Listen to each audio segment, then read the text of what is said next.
But what I also understand is I've been doing this long enough to realize if he keeps getting away with this stuff, he's either going to end up in prison or in a casket.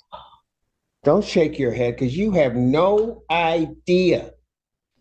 You think you know too much, but I'm going to show you about what you do know. Not at all, right? In fact, I'm just going to guess. I don't know your mom, but I'm just going to guess she's probably told you not to do it. Mm-hmm. Yeah. So you don't listen. An 18-year-old steps into court thinking he's grown. One mistake turns into a warning, then a reckoning. This is the moment where excuses end and consequences begin. Listen to her, and you're not listening to me or the court. You just want to play by your own rules, don't you? No, sir. No, I don't. Because otherwise you wouldn't have done it last night. Young man, how old are you? 18 now. When was your birthday? December 21st, 2006. It's my birthday. So we turned 18 this, as I told the court, it was charged originally in a juvenile matter, and then it was dismissed and they recharged as adult.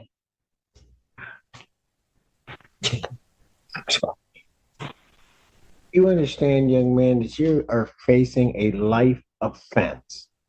Yes, sir. Yes, Your Honor. You understand that? Yes, Your Honor. And it's taken a lot for me to realize what position I am in, and I don't think you get it.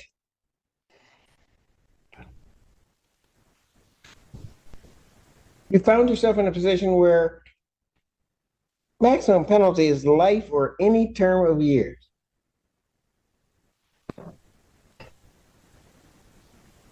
Have you graduated high school? No, sir. No, you haven't even graduated high school and you're facing a life offense. And then somebody just gives you some simple rules to follow, some simple things not to do.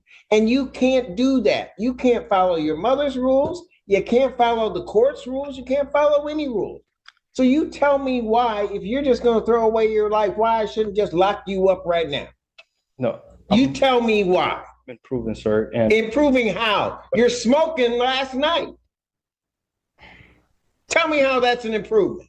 I do it. I'm gonna tell you, I usually need to study or focus study, and it helps me focus while studying. I listen to music, and I honestly no harm for it. And You will never do it. I would never do it again. I can do it whenever I'm not addicted to it or anything. I just like it because it helped me study.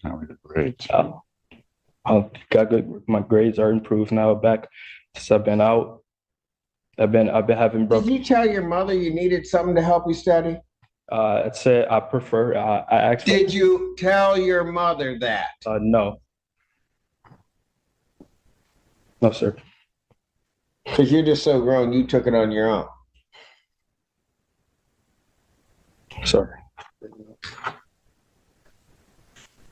I was trying to do things on my own, and clearly I messed up. And this just shows that I need my mother to supervise me and to. You're not listening to her. I don't, and I'll be honest with you, I went through the bond form, Mr. McGoes. I don't understand how he has a PR bond. I don't.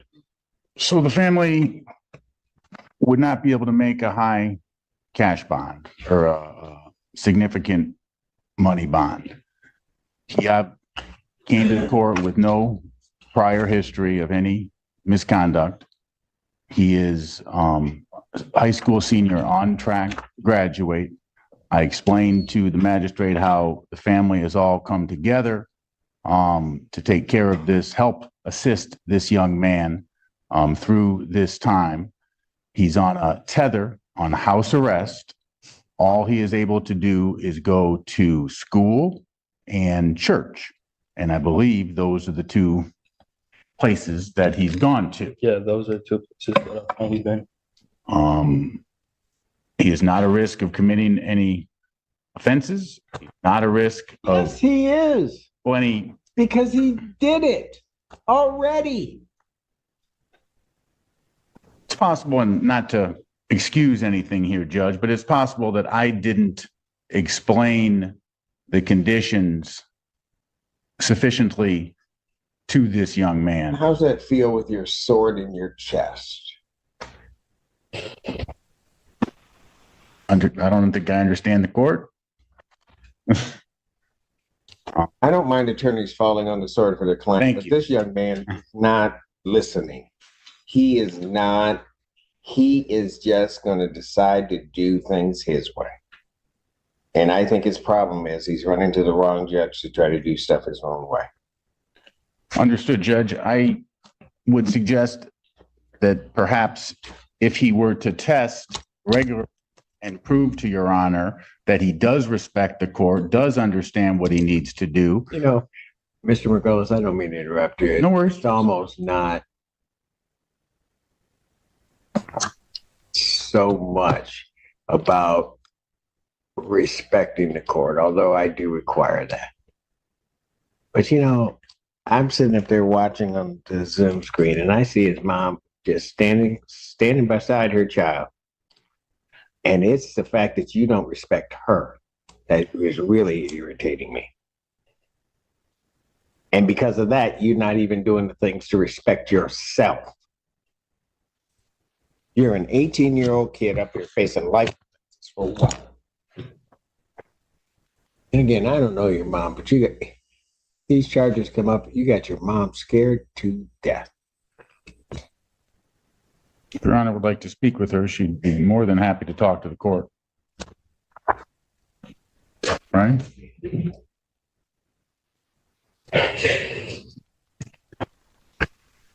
I'll tell you what, I'll hear from mom on my name.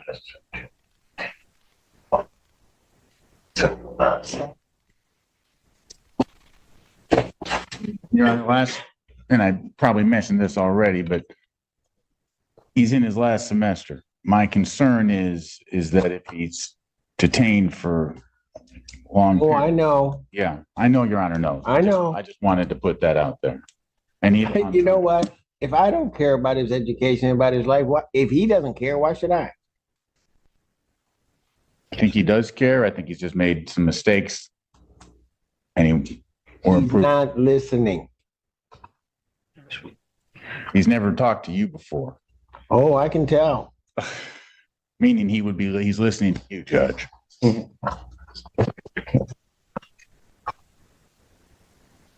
Mom, is there anything you want to say? I know this is not. Excuse me one moment. Oh, yes. Please. Let me see where he wants her to speak.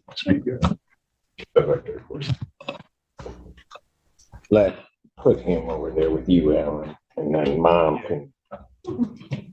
can come up so I can hear her. Right here, man. Mom, you can come on out. State your name. Nicole Barrow. All right. What do you Thank want? What do you want to tell me? I know most moms will say that they have like a good kid and they give you this long spiel and then they do something bad and they're like, oh no, you should believe it. But when I tell you, like, I'm in shock, utter shock. He was really a good kid and still is. I did not know. I knew he had a vape, but it wasn't marijuana. And I did tell him it was bad for his lungs. Prior to that, he was my only child that I knew for sure was going somewhere. He's never smoked, never been in any trouble. Him and his brother had started a business where they were selling hoodies in school. He would even be the one, helping me around the house. He's got a brother 16 months apart from him. I moved up to Ann Arbor 8 years ago so that he could go to a baccalaureate school because my two oldest children went to Cass Tech. His older brother went to Eastern and somebody laced his weed and sent him on a trip. By the grace of God, he came back. He's got a degree now. He's going to U of M this fall for software engineering. He even got a STEM scholarship. So that was the example that I was showing my younger children. Don't smoke weed. Don't hang out with these kids. Started hanging with some new kids that were older than him in college. And then I think turning 18, he thought he could, Just be thought he was grown. rebellious and grown. Yeah. Yeah, and not knowing. I just ask that the court show mercy. And I know this isn't something light or to be taken lightly, the charges that he's facing. We don't consider it lightly.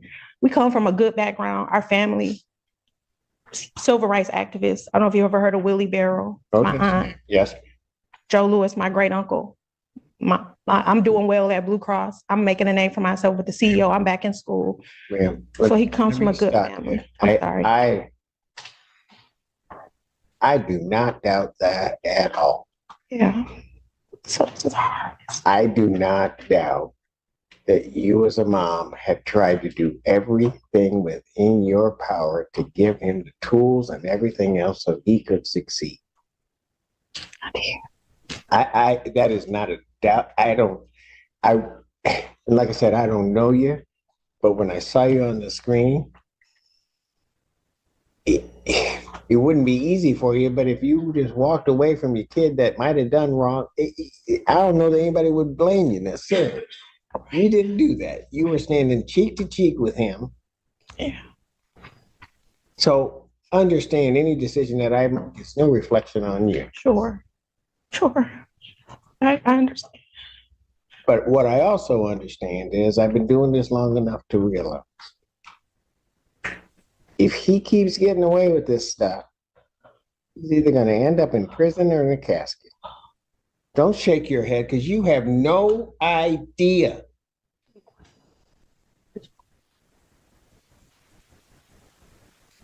You think you know too much, but I'm going to show you about what you do know.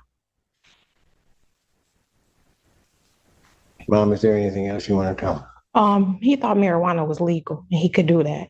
And then they didn't tell us the probation. I know it's wrong, but they didn't give us restrictions or say anything to him. And I think he didn't know it because that's what he said coming in. I know it's not helping. I got you. I thank you for allowing me. His bond conditions are what his bond conditions are. I understand they may not have told him, but you told him. Yeah, He knew. I did tell him.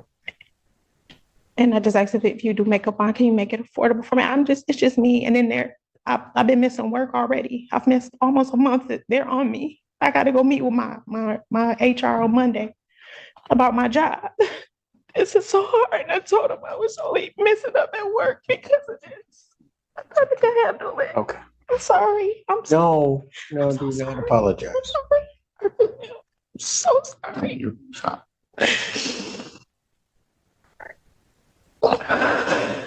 What time's your appointment on Monday? In the morning when I go to work at 8 a.m. I work in Medicare Advantage out of the Blue Cross. It'll be 2 years in May. What time do you get out of work? 4:30. You're right. All right. Okay. Thank And you work, how far is it from your work to here? It takes me about 45 minutes. To get here? Yeah. All right. Okay. Thank you. Thank you.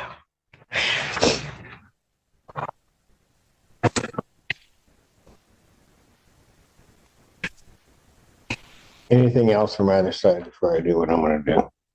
Your Honor, the people's original request was for $25,000. That was before the people were aware of the new violation with the marijuana. This time, people will be requesting remanded for the violation. I know the court indicated that I've gone through the bond request form. I know my colleague did a fantastic job outlining all the facts.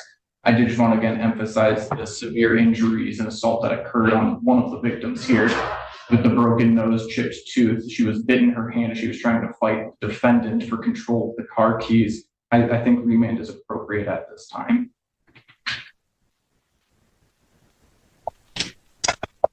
Margot. I have nothing additional to add, Judge. This isn't the time to talk about the facts. We do have compelling defense to this case, but I'm not going to get into them now. This is a first offense, first charge of the lifetime for this young man. The family does not have money to pay a high bond. I would, if Your Honor was going to change the bond, I would suggest something in the range of 10 to 25,000, 10% if possible.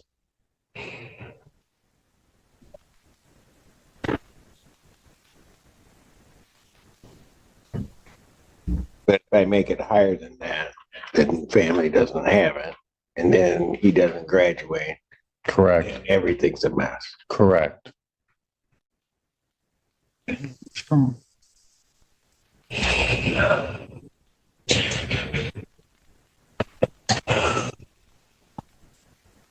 Hey, man, anything you want to say?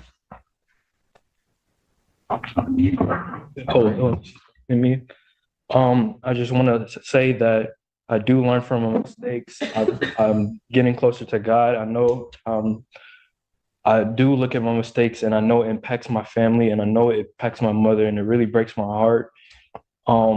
I've been improving. I've been improving in school, my business. I'm helping opening up a business today actually for pregnant women for a pregnancy pillow. Like I'm trying to like do the right thing, and I won't smoke again. That's no problem for me to not smoke again. I won't like. Other than that, like I've been following my probation rules. I've been texting my probation officer. Have not committed any other violations. I've been going to school on time, and I really apologize to the court. I'm sorry. I apologize to you. And that's it.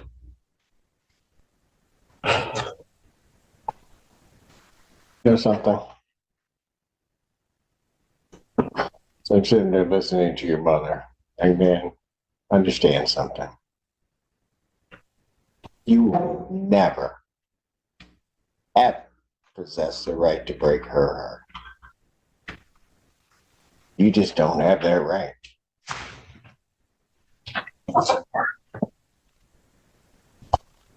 Normally, and the easy thing for me to do is to accede to the people's request. If I accede to the people's request, you're not out. You don't graduate. Everything becomes a whole mess. But it also seems that if I let you out, you can't seem to follow the rules or do anything. So what I'm going to do is I'm going to think about it.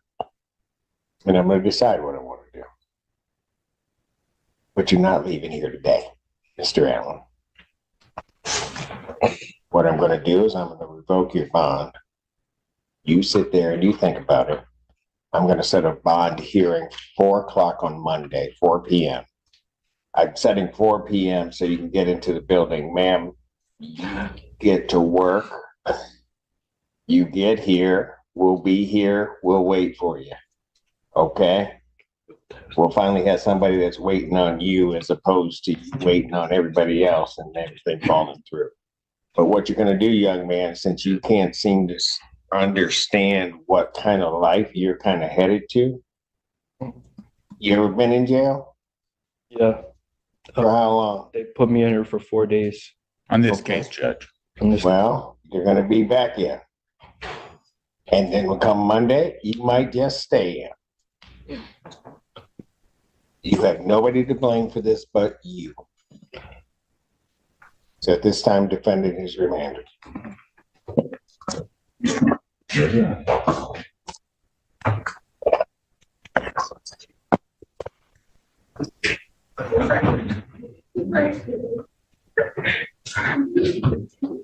We'll see you on Monday. The court didn't punish hope, it confronted denial. Rules ignored don't disappear, they come back louder. In the end, accountability decides who walks free.